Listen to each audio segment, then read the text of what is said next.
আজকে বানিয়েছিলাম মাটনের হোয়াইট কোরমা, সেটাই তোমাদের সাথে শেয়ার করছি। 1.5 কেজি মাটনের মধ্যে টক দই, আদা রসুন পেস্ট, নুন, গোলমরিচের গুঁড়ো, গরম মশলার গুঁড়ো আর কাসুরি মেথি মাখিয়ে রেখে দিয়েছিলাম। আর একটা বাটিতে কিছু চারমগজ, সাদা তিল আর দিয়েছিলাম কিছু কাজু বাদাম, যেটা দুধে ভিজিয়ে রেখেছিলাম। একটু পরে ওটার ফাইন একটা পেস্ট তৈরি করে নিয়েছি।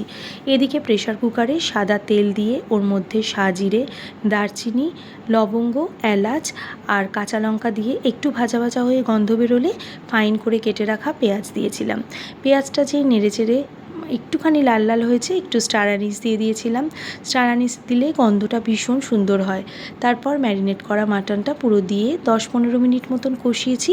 ওপর থেকে তেলটা ছেড়ে ছেড়ে আসলে প্রেশার কুক করে ওটা 4টে সিটি দিয়ে নিয়েছি। 4টে সিটি দেওয়ার পরে ওটা কিন্তু কড়াইতে ট্রান্সফার করেছি। করার পরে তখন তো মাটনটা সেদ্ধই হয়ে গেছিলো। ওর মধ্যে ওই চারমগজ, তিল আর কাজু বাদামের যে পেস্টটা ওটা অ্যাড করেছি, একটু ঘি আর দিয়ে দিয়েছি কিন্তু ফ্রেশ ক্রিম। ভীষণ ভালো হয় এই হোয়াইট কোরমাটা। গরম ভাত বলো, রুটি বলো, পরোটা বলো, অসম্ভব ভালো লাগে খেতে। তোমরা কিন্তু অবশ্যই বানিও। কেমন লাগলো রেসিপিটা জানিও, আর ভীষণ ভালো থেকো সবাই।